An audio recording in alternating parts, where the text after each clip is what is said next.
Okay, welcome. My name is Anne Swain, and I want to welcome all of you to the launch of the 2023 Recruitment Index. This is something that we do every year, and we do that with our trusted partners and great colleagues actually at Saffery Champness. And what we're going to do is I'm going to do a little bit of housekeeping from an APSCo point of view, just up to date you of anything that's happening that you shouldn't miss. And then I'll be handing over to Jamie Cassell from Saffery Champness, who's going to go through the detail of the report. Of course, you're going to want to ask questions.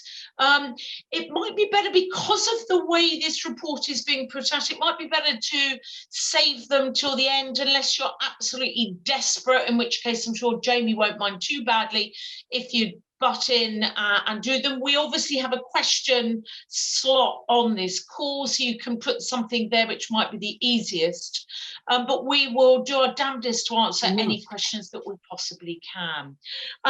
Why don't I give you a little bit of an update on what's going on from an APSCo point of view, and this is coming up pretty quickly.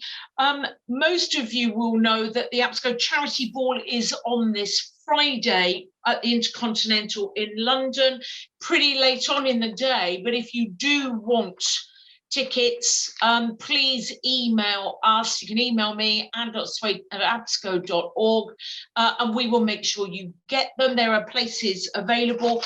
I'm waving a flag. There is a train strike if you're not anywhere close enough to London to get in. So it's been a bit complicated, the charity ball, but I think it's going to be an amazing evening with the theme of Atlantis. So think of ancient Mediterranean city fallen into the sea. Think of you being underwater whilst eating Mediterranean food and dealing with fish, all that kind of stuff. Anyway, I'm giving you some flavours, but it's going to be a great evening. The next thing I've been asked to remind people of, we have 2 meetings on the 16th of May. That's the APSCo Finance Sector meeting, where we're looking at trends in the finance services market, where you will be given some really interesting employer value proposition scenarios that are being utilised within that finance marketplace. The other thing that's going on, oh, by the way, that's from 3 till 5.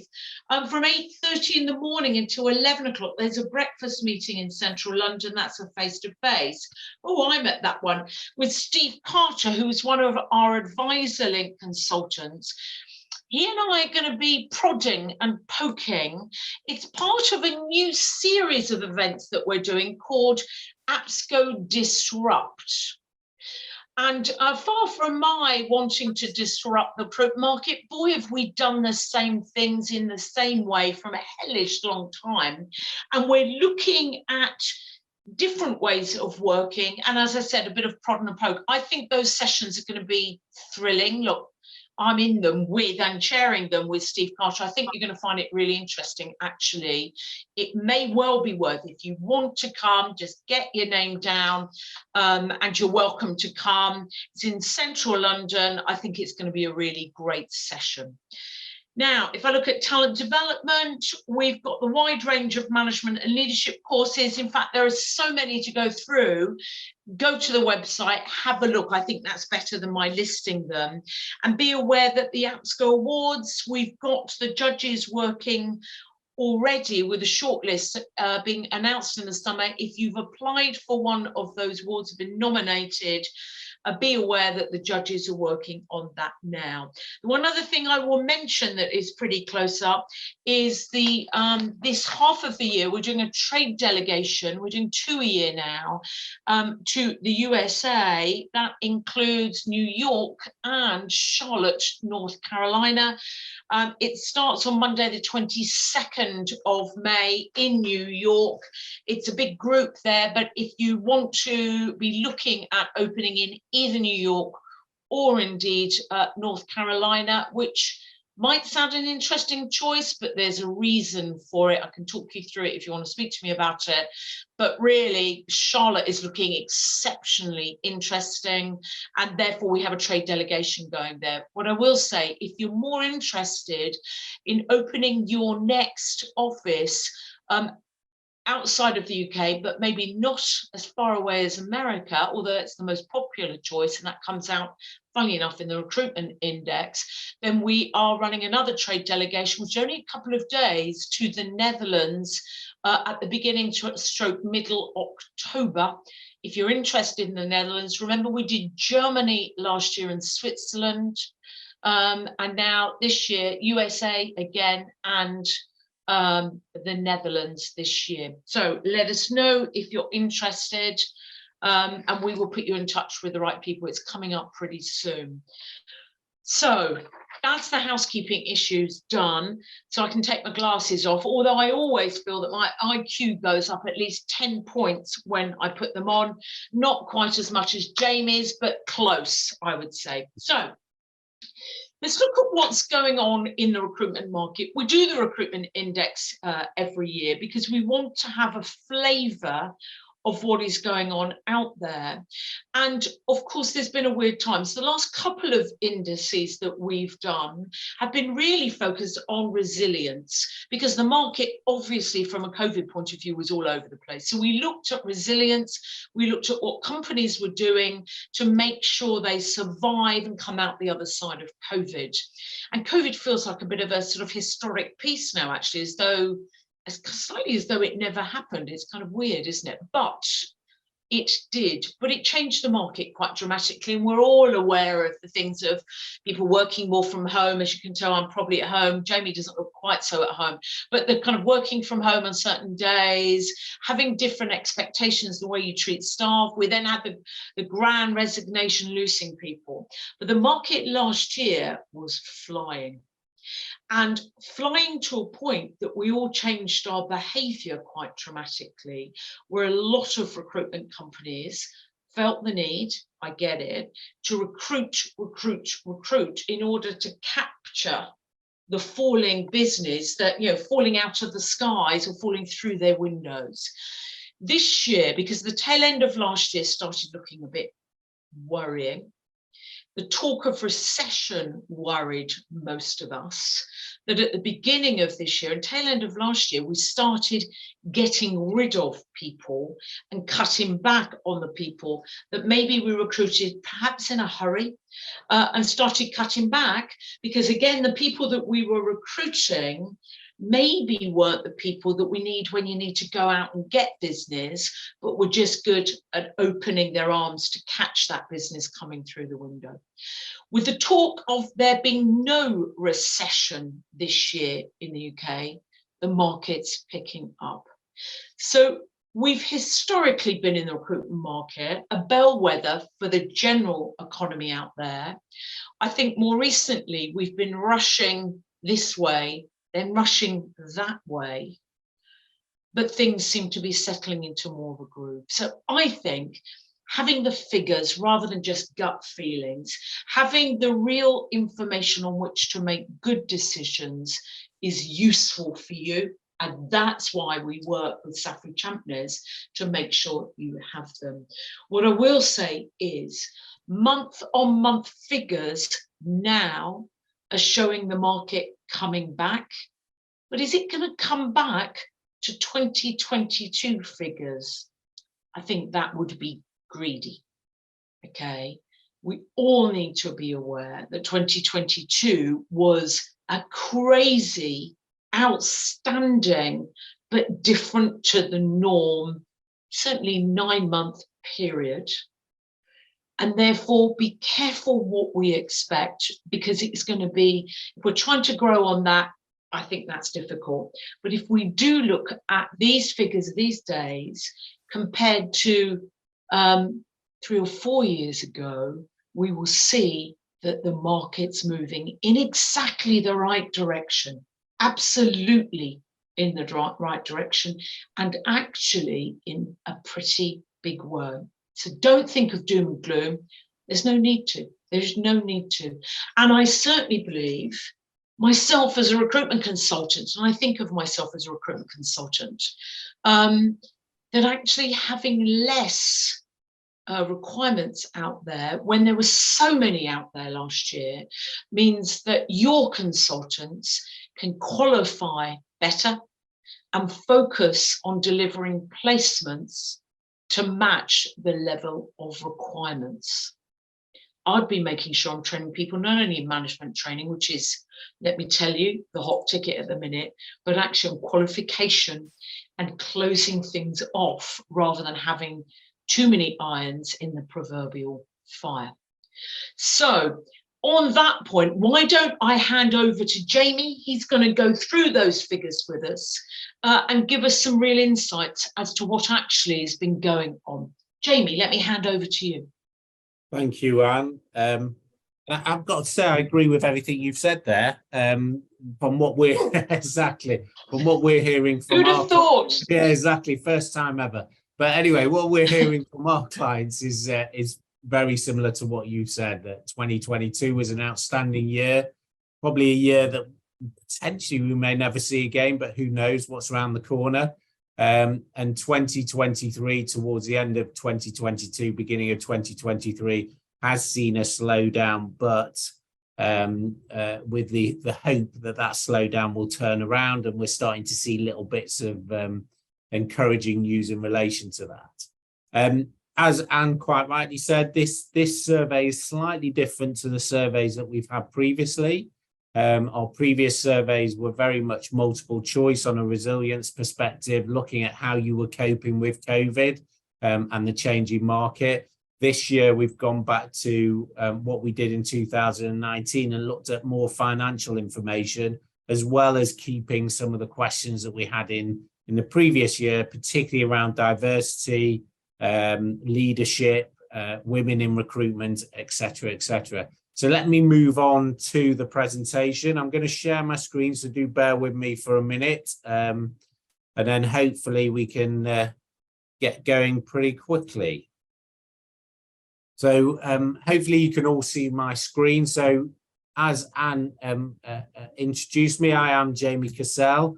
I'm head of our Recruitment Sector Group, which is looks at the recruitment sector. Recruitment for Saffery Champness is one of our key sectors that we can concentrate on. We have partners all around the UK that service our recruitment clients, and we often get together to discuss the market, discuss what our clients are experiencing, and see inevitably how we can help to service them. As you can see, our gross revenue from our clients is around 5 billion, and then there's a number of services that we provide our clients based or mainly on compliance-driven work, as well as advisory work such as international expansion, share options, transfer pricing, all the stuff that you would expect a company or a firm like ours who concentrate on the sector to be able to provide. So moving on to the 2023 Recruitment Index. So hopefully I've moved on to the next page. So the 2023 Recruitment Index looked at, well, actually I've jumped a page, so I'll go back one if I can. So just about the survey. So the survey was carried out in the latter part of 2022. So that was around November, December into the beginning of 2023. So January. So the numbers that we've looked at are annual numbers, and they're pretty recent numbers that are being produced by recruitment companies. It combines responses both from APSCo and APSCo members and non-members. Then you're still on your intro slide. Go one slide further. Sorry. Beg my pardon. Is that now back to the right slide? Thank you, Anne. As you can see, technology doesn't sit well with me, but I will try my best to make sure I get up to keep up with the slides that I'm talking about. So yeah, so the as I said, it's 2022/2023 survey. We've had responses from APSCo members and non-members. As I mentioned, this looks at financial performance post-COVID, as well as comparing it pre-COVID as well. The firm sizes are split into a number of categories, those being less than 2 million, 2 million to 10 million, and 10 million to 100 million. And that's from an NFI perspective. So let's give you a brief highlights of what happened, or what we got back from the survey that we sent out. So for contractors and temp placements, the 2022 average gross margin was slightly down against that of 2019, but still pretty good at 16.7%. The average fee against salary on permanent places was an increase against 2019 at around 18.6%. As Anne mentioned, and those trade delegations that Anne mentioned earlier are very good. I've attended a number of them, and I would say that they do help recruitment companies that want to expand in the areas or the countries that Anne visits as part of their trade delegations, and they give them a lot of information. But as Anne mentioned, North America is certainly one of the most popular markets that recruitment companies are entering into, particularly West Coast, East Coast, as well as Texas is another area that's particularly popular from a tech perspective. So Charlottetown will be a good to get an understanding of what's that like, what the market is there. But again, if you get it right in America, then you're certainly going to do a lot of good stuff from a business perspective. As one would expect, particularly as we move out of COVID, agile working, flexible working is certainly the new norm within our sector, and a lot more recruitment firms are working or doing a hybrid type working where they are working from home as well as working in the office. What we have seen more recently is that there's more encouragement for people to get back in the office. Certainly to build that collegiate environment, that sales team environment, and spurring people on seems to work a little bit better when you're in the office, less so when you're all working from home. Pay increases for the coming year. This may well change, particularly dependent on the news of what's happening within the economy. It's good to hear that the UK potentially, fingers crossed, may not be going into a recession. Which certainly would be helpful from a recruitment perspective, but it would appear that 43% of our respondents believe that they will still give pay increases.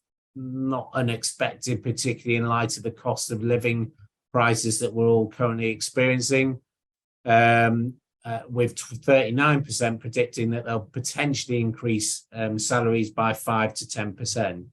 So it's not, as I said, it's not really unsurprising that those type of figures are being included within the survey that we've undertaken. So next page, again, we're looking at this in summary. We will move on to it in a bit more depth with a couple of graphs. But female representation, which is great to see, has increased over the last 3 years when compared against 2019. It's moved from 41% to 47% within recruitment businesses. However, unfortunately, this hasn't yet reached the board level, where it still remains static at around 25%. However, one would hope that over the coming years that this will probably change as more and more females enter the sector and move up the ladder. 63% of recruitment businesses still had the appetite to sell. Funny enough, Anne and I were discussing this this presentation about what the activity is currently looking like from a sales perspective. And as you can imagine, loads of appetite in 2022 when the figures were riding high and everyone was in a pretty good place. Activity has slowed down slightly towards the end of 2022, the beginning of 2023. But it must be said that there's still a lot of money in the market. PE is still very interested within the recruitment sector. So we would expect a return towards the second half of the year where we may well see an increase in activity from a sales perspective. The unfortunate thing is that our survey did show that 51% of firms have a negative or very negative feeling about the UK economic outlook. This may well have changed as we're moving into the 5th month of the year, and the recession, cost of living crisis is stabilizing. Appreciate inflation seems to be still fluctuating around the 10%, but hopefully that will come down, which again will continue to increase confidence in the economy. But I suppose we'll have to wait and see on that perspective. The overwhelming majority of businesses, yet again, and this is what we saw in 2019 as well as 20 and 21, that there is still a shortage of job candidates, and also a shortage of consultants. So this, I suppose, is again really not something out of the blue, considering that in the Chancellor's speech he did mention that there was over 1 million jobs out there that still have yet to be filled. So that comment didn't really surprise us, but it's still, I suppose, an area of concern as we particularly try and grow the economy and try and get us out of any sort of potential recession. So financial performance so this is really now starting to look at the detail of the index itself. So as I said, average gross margin on contract temporary placements. What we found actually across those that were surveyed, that placements or the margin in relation to contract and temp placements has remained pretty stable at between 16 and 20%. 16% of those firms that took part in the survey were actually reporting margins of around 21-30%, which is pretty high, and to a certain extent was a little bit unexpected, but it really depended on the sector that they were operating in. The slight disappointment, which I mentioned earlier, is that the average margin did fall slightly compared to 2019, and that again maybe because of the greater competition in the marketplace, and also the potential increase in cost of living, and therefore the ability to pass on some of those costs to the end user. But it's still not a huge drop, so we were relatively comfortable that the 16.7% was still pretty strong for the market. So I think the biggest area of, to a certain extent, a little bit of surprise was that the larger firms were still able to increase their margins and get the higher margins. And that may be mainly around the fact that they are able to take advantage of the international market. And I'm sure Anne will hopefully agree with me that the international market, certainly from a interim and contract perspective, seems to gain a bit more of a larger margin or a higher margin than the UK market, particularly. Absolutely. Yeah. I mean, absolutely. And that's because of less competition. We're a pretty densely populated country with recruitment companies. And certainly if you look to the States, margins are substantially higher. And in most places, and even in Germany, again, substantially higher. So any of those with an international operation, suggesting that they've picked the right places to be, are likely to have higher margins as an average across the piece. Yeah, absolutely. So moving on, so we then looked at financial performance. So the average margin on interim and contract placements, looking at it by sector. What we actually found this year, which was a little bit of a surprise from our perspective, is that the pharmaceutical, healthcare, social care, and accounting and finance were delivering the highest margin, which was a bit of a turnaround compared to 2019, where they weren't delivering the margins that they are now. That may well be because of the change within the sector drive in the UK, certainly from the accounting and finance profession. The need for staff is becoming greater and greater, and therefore that in itself is going to push up the margin as people are fighting for talent and willing to pay a bit more for for contractors or even permanent placements. The lower end of the margins were the IT sector. Again, we looked at that from a competition perspective, and maybe there's an increase in competition within that sector.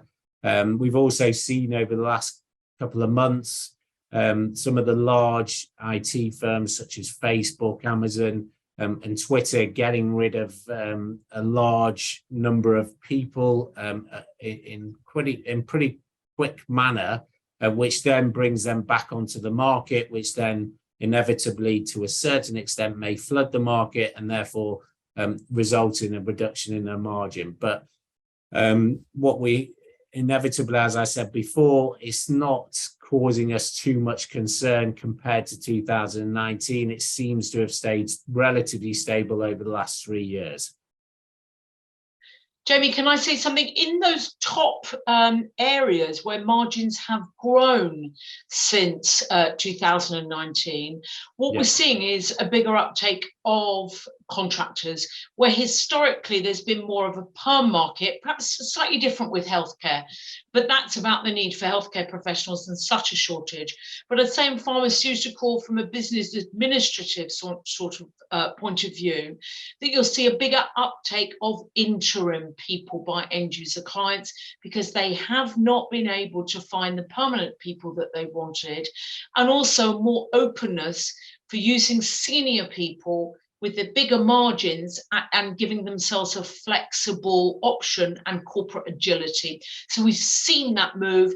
IT, I would definitely say that's about the market being pretty flooded with IT recruitment companies, and that being a contract market that's really gone on for quite a big period, long period of time. So that's what I think is going on. Yeah, I agree with that. I mean, certainly from our perspective, we are finding it difficult to get the talent that we need, and therefore supplementing that with contract and interim hires. So without a doubt, and I would definitely agree with that.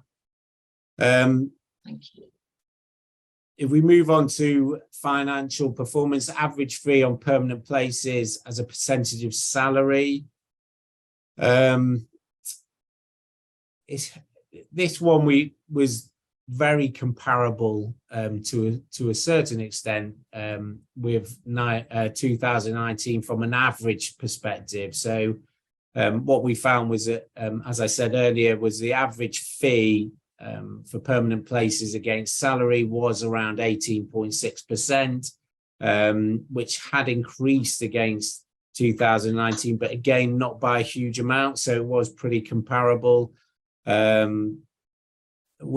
suppose this, as we've spoken earlier, this does look at the 2022 results, and therefore we were expecting it to show pretty strong growth within the permanent placement arena.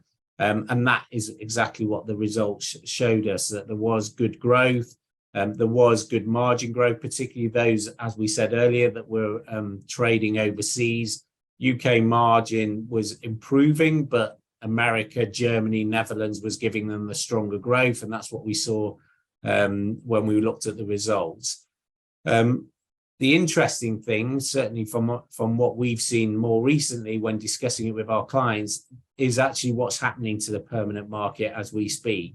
The UK is starting to be a bit of a struggle, and Europe is still pretty good from what we're hearing from our clients' perspective, and the US is slowing down, but inevitably with the US, they have a bit of a slowdown, and then it can turn pretty quickly, and that growth can come back at pretty much a strong pace. So we'd expect to see that in the latter half of 2023. Jamie, we're seeing exactly the same thing. If we look at month-on-month views of the permanent market, if we look at vacancies, the report that we've put out just at the tail end of last month, where we worked with Bullhorn to get some quick snapshot figures, we're seeing month-on-month perm vacancies going up 10%. but down 27% year on year. But then remember, it was a crazy year last year. We're seeing contract requirements coming up 4% month on month. So this market, both contract and perm, are picking up month on month. But if you're comparing to the previous year, down 31%. If we're looking at sales revenue across from perm side of things, we're looking at 19% up month on month. Okay, we're looking down 23% year on year, and contract 5% up month on month of actual revenues, so bookable revenues, but down 40% on last year. And so consequently, things look pretty dreadful at the beginning of the year, but they are picking up. It's moving upwards. I know it's been difficult, and from perm it takes, you know, a little while to feed in, but I think the trends are moving up, not as quickly as you might want them to, but they're definitely moving up. I'm saddened by seeing last year placement fee margins not going up more than I believe they should be. The more difficult it is to find candidates, the more expensive it should be for us to find them on behalf of our client base. And I think if we're not heading perm fees up to an appropriate level, 25 upward %, then I think we're missing a bit of a trick. And so I think we need to be careful. It's interesting to see healthcare sector moving up with percentage margins, because historically that's been low margin. Volume, but low margin. Again, and without a doubt, it's good to see that permanent placements, there is growth there, and there is growth on a month-by-month basis. I'd expect it not to meet the levels of 2022, mainly because business confidence isn't probably at the same level as it was in 2022. It is coming back. I mean, if you read the newspapers on a regular basis, each week they keep on saying that business confidence is returning. So I'd expect perm to start to take off.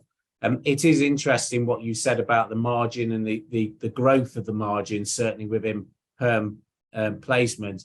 And again, I certainly agree with what you were saying about talent and the expense of hiring talent. What is interesting to see is that actually getting the job over the line has started to become more difficult, as there's a lot of counter offers to those that are leaving to go somewhere else. They're getting counter offered by their current employers, because of the issue of just finding talent. So it is becoming more difficult, from what we understand in the marketplace, to actually place people. But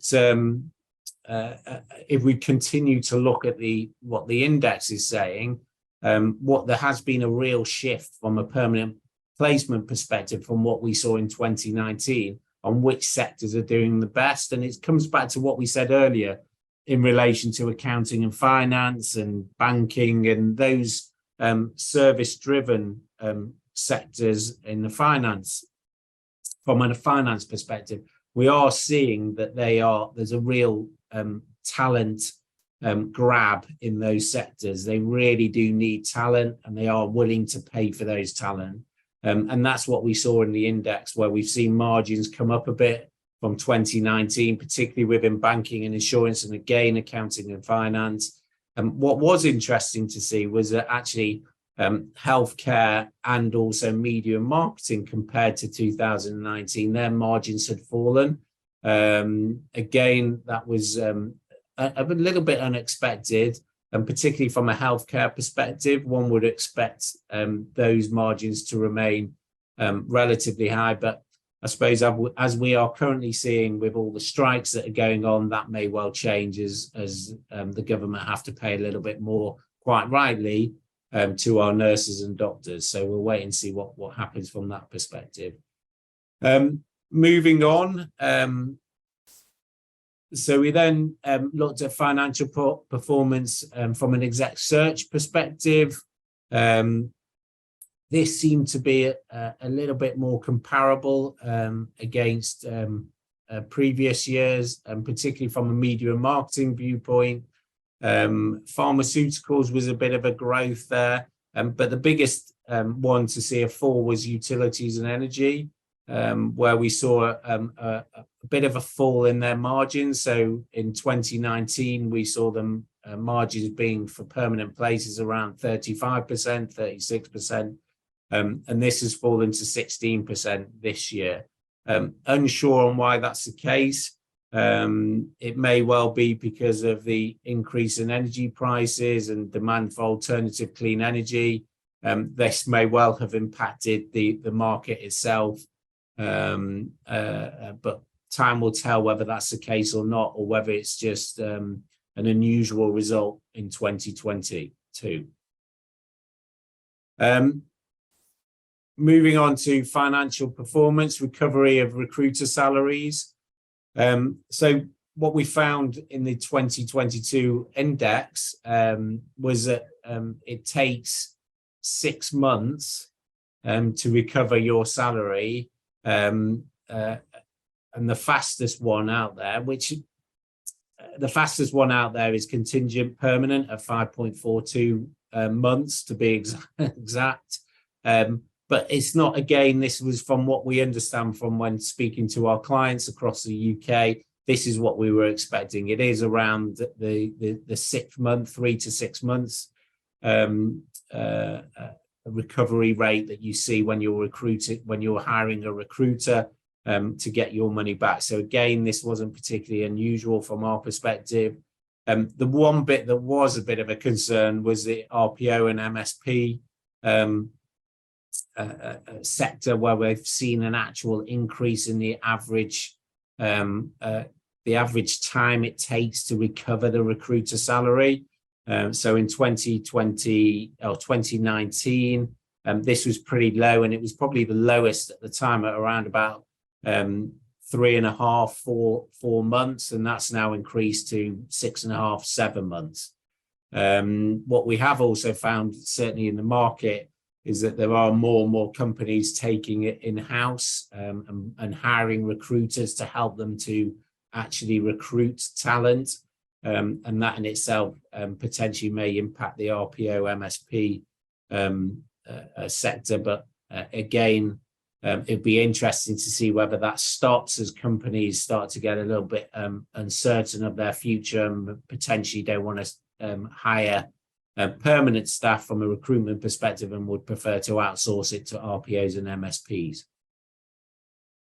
Jamie, can I say we've had one question actually so far for you, if it's right to let you know. Bob Garden has asked, you mentioned PE ratios, so it must come a little early, so sorry if we were a bit late in answering it.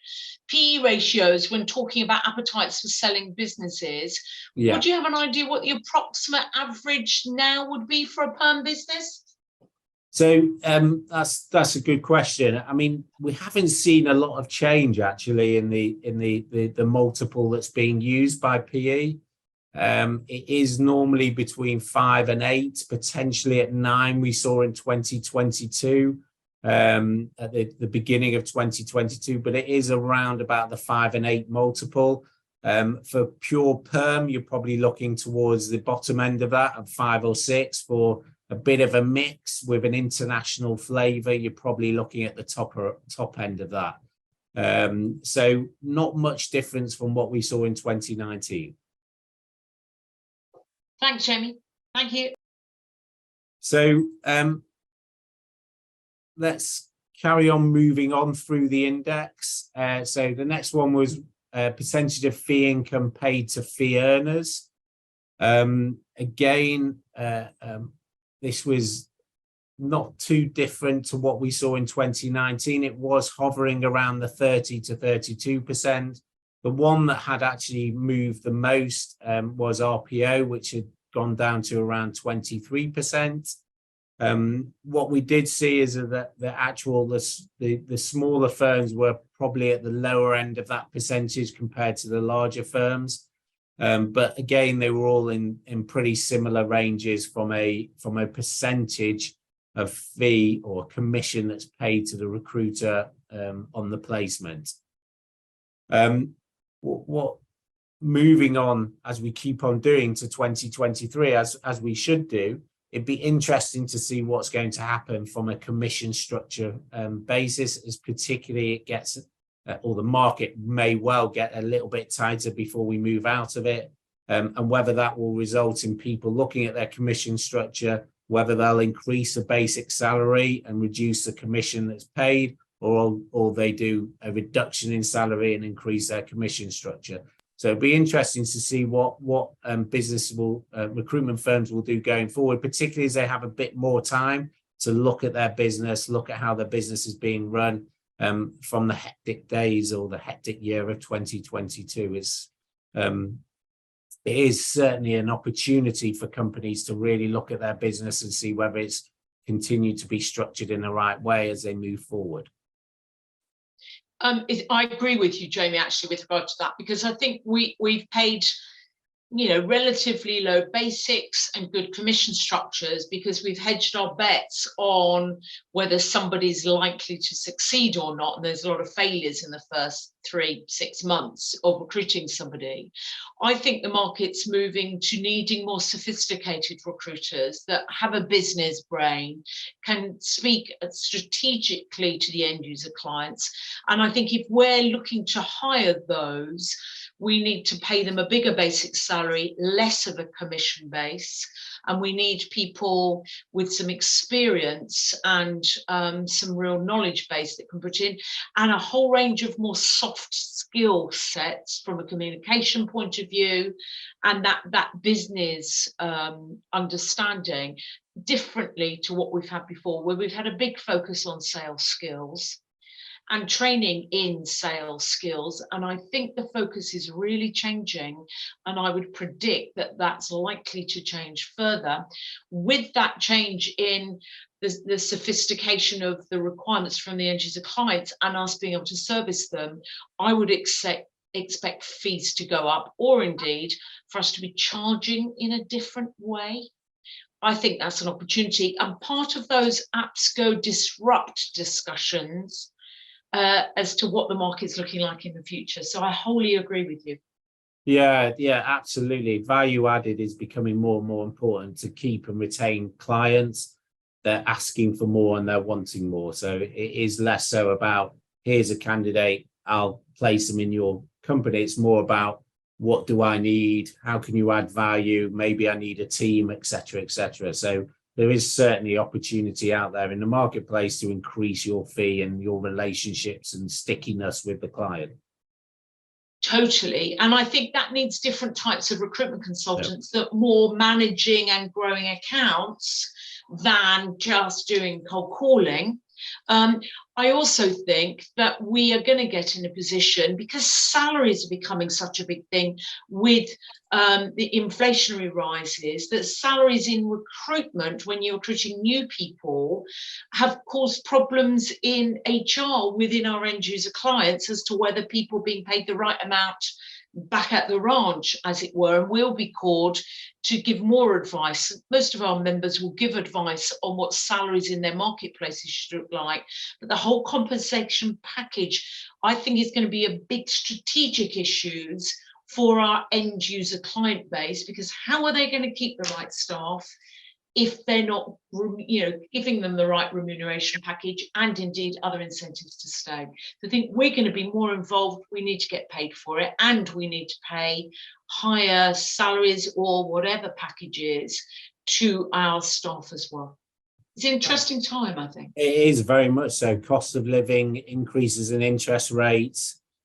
People want certainty on their salaries, less uncertainty. So it is absolutely an interesting time. Moving on, because I appreciate it's 5:15. So overseas operations, we've already mentioned that North America is really firing on all cylinders. A lot of our clients are constantly looking at North America. How do they enter those markets? What do they need to understand when trading within that market? So North America certainly remains the number one priority on a number of our clients' to-do lists if they're not already there. Europe is also particularly strong. The traditional markets of Germany and Netherlands remain the main area to go to, or the main locations to set up new operations. And as we've seen over the last 3 or 4 years, Middle East, Asia is not as a higher priority as it may have been 10, 15 years ago. Overseas operations, Brexit impact. So when we spoke about this previously, and we looked at it previously in our 2019 index, Brexit was still very much high on the concern list of everyone. It still remains there as we're still going through the issues of Brexit and the impact it's having on recruitment and on staffing in the UK, and also what we need to do from a European perspective when we're trading in there. So it's not unexpected that we've seen that the same results as we saw in 2019. There's still a high reliance on overseas recruitment, particularly European staff coming into the UK, as well as still concern about how you trade in Europe to take the advantages of the opportunities there. Moving on, staff incentives and benefits. As I said earlier, agile, flexible working is still has become number one, mainly due to COVID, as we all got used to working from home. Prizes still remain pretty high up there. What was interesting actually here was that share incentive schemes or share schemes, which is pretty popular within the recruitment sector, still remain pretty low in the list. One was to a certain extent expecting to see a bit more growth in that area, particularly from a retaining talent viewpoint and keeping your management team, the highly talented management team, motivated to grow the business with you as the founder. And the biggest and best way to a certain extent of doing that is by giving them share options so that they can take any sort of opportunity when a sale arises to gain some benefit from the hard work that they're doing. So it'd be interesting to see if there is an increase in 2023 in that particular area as you continue to try and retain your talent. Staff attrition, actually an improvement here, particularly in the less than 2 million NFI. We've seen a drop. We've seen a drop across all of the NFI categories in staff attrition, and again, we'd expect that. Retaining talent, keeping talent is number one priority. It's pretty hard to do nowadays. We are seeing a slowdown in the move around different firms that we saw in 2022 by our employees, but there's still definitely a need to keep people engaged, keep people motivated, and keep the talent for you.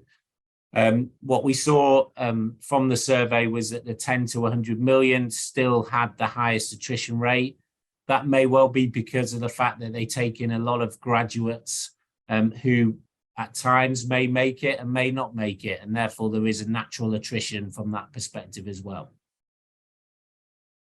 I'm going to skip the staff attrition levers within 12 months because it's not dissimilar to what I've said before, and then I'm going to move on to the war for talent.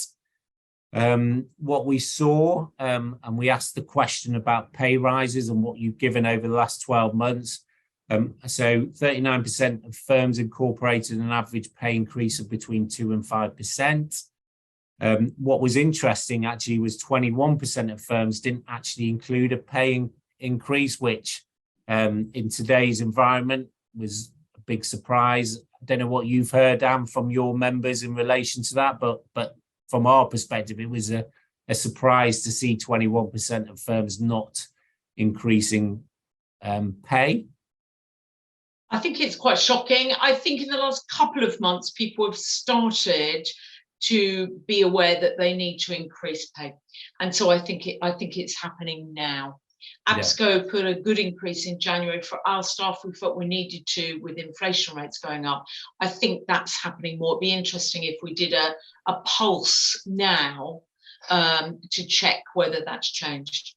Absolutely, absolutely. What we did find from the survey was that there was still, as I mentioned earlier in the summary, there was still 43% of recruiters expecting to increase pay between 2 and 5%. That may well change, as we've seen, as I said previously, there's a real stubbornness of inflation at the moment that still remains at 10%.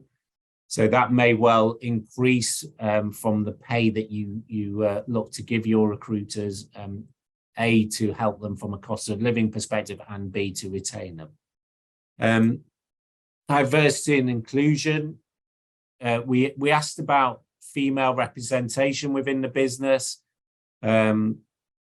As I mentioned in my summary, this was really good to see that there's been a increase in female representation over the last 3 years, where in 2019 it was at 41%. Now it's looking at around 47%, which is great. I mean, we need diversity within our business, new ideas coming into the business to help the business continue to grow. 2/3 of the firms that were actually included within the survey said they now have between 20 and 60% of female representation among their recruiters and resources. So that's good to see that all the good work that Anne and her team are doing from a women in business perspective, women in recruitment perspective, is certainly taking effect. So that's really good to see. The problem we've currently got, and not unusual really, because there's going to obviously be a bit of a lag from females coming into the sector to them becoming business owners or on the board. We've still seen that at a lower level, and whilst there's a little bit of growth in the recruiters and resources side of it, there's not much growth to talk about from those on the leadership team and on the board. But hopefully over time that will change, and I would expect over the next couple of years, when we continue to do this index, we will see an increase both on the board and also the leadership team. Diversity and inclusion, we looked at whether there was a policy that had been embedded within the firms that took part in the index. Most said yes, they had a good policy in place. They were certainly looking at how to continue to improve their policy, what they were planning to do over the coming years in relation to the policy. Was spoken about within the index. So there is a lot of activity around diversity and inclusion, which again we saw in 2019, a little bit of a slowdown in 2021, mainly because of the priorities were slightly different as we were coming out of COVID, but it's certainly high on the to-do list for the majority of those that took part in the index. There are still that are lagging behind slightly, but everyone is very much aware of the importance of it. Preparing for sale. I think we've spoken about this in quite a bit of detail, actually. We know that currently it's not a great time to sell your business with uncertainty in the market, a bit of slowdown in sales, and therefore that's going to impact the value that you will get if you went to market. However, as I said previously, there is a lot of PE money out there. There's a lot of PE firms that are looking to deploy that money, of which recruitment sector is one of their areas that they continue to look at. So I would expect more activity towards the end of the year. What is good to see is that there is still quite a bit of an appetite to go through that sale process, but I would put that caveat there that it's probably better to wait maybe another couple of months to see how the economy is looking, to see what your run rate is from a revenue perspective, so that you get the best value. Economic outlook. We mentioned earlier that at the time of doing this survey, and this may well have changed as we're 2-3 months further along, was that the outlook wasn't really hugely positive. Most people were looking at it from a negative perspective. Inevitably, BBC News gives bad news, and that can impact people's confidence, business confidence. With all the good stuff that Anne mentioned during this presentation about continual growth on a month-by-month basis, hopefully business confidence is starting to come back, and that negativity is starting to slightly fall by the wayside. But we are still in an uncertain time. Cost of living still remains high, but there is good news coming out, which is great to hear.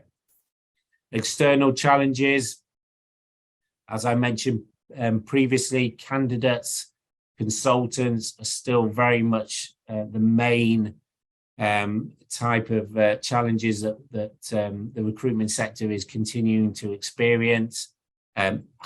In all honesty, it's going to be like that for a while. There's going to still be a lot of jobs availability out there, but not with the candidates to deploy to enable them to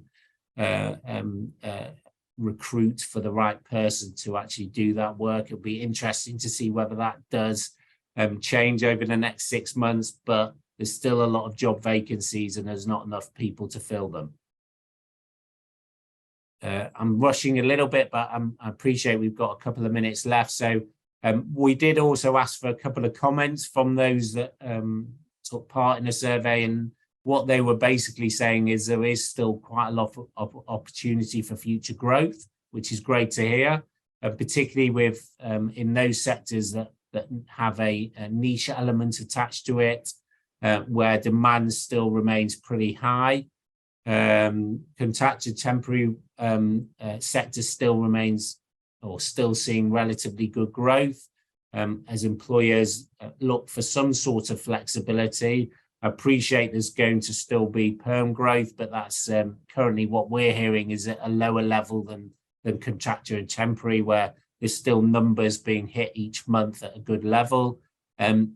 As we've always said, having an agile business strategy is going to make, put you in a pretty good position if you can move quickly and you're not a tanker, and take those opportunities as they come your way. As we've discussed, value added, being more embedded with your clients is certainly going to help you as we continue to go through these uncertain times.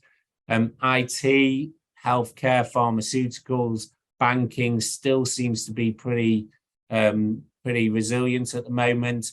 Whilst we have heard about IT redundancies, and when you hear about it from an Amazon or Facebook, as we all know, it is a tiny part of their workforce. Whilst not very nice to hear, there's still opportunities from an IT perspective. The government are looking at AI to help them grow the economy. There's green energy, which globally everyone's looking to do, so there's very much opportunities. So overall, outlook is promising. There's uncertainty out there. There's going to be difficulties, but hopefully the sector is looking pretty resilient and should overcome them. And then my final point is, thank you everyone for your time. Thank you those that took part in the survey. It gives, certainly from my perspective, a lot of information to enable me to continue to develop my understanding of the sector, and I hope it helps you as well. And over to you. Thanks, Jamie. I think really useful stuff coming off of this. Anyone who has given us information to go into this survey will be sent a soft copy for them to look at. And APSCo, a little bit old-fashioned maybe, will produce some books with this in, but you will get the first issues of this because I think it's important for you to have. I hugely agree with Jamie. The market is picking up. Just don't compare everything to last year. If you look from in 2018, when Brexit was was suggested to come into effect, the market has grown because everyone thought everything was going to die after that period of time. The contract revenue market has grown 59% since then, and the perm revenue has grown 59%, and then 68%. We're in a growth market. Make good use of it. look at getting good consultants, not just numbers of consultants, but good ones. And I did a presentation a while ago where I said strategy is dead, long live planning. That's about the agility and agile business models that Jamie's mentioned in his slide. One thing I'm going to ask you, Kate is going to bring up an evaluation poll, which is really quick. It's there. Why don't you fill it in? Give us an idea of how useful this has been to you. We haven't got any more questions and we've run out of time. Fill in the form. Let us just know quickly whether this kind of stuff is of use to you. Thank you so much to Jamie for all of the work he's done. Thank you very much to Saffery for all the work they do on a regular basis, actually, as well as this survey. Thank you very much. Go out there, increase your perm placement fees, for heaven's sake. I'm saddened by that. Go for it, is what I would say. Thank you to everybody.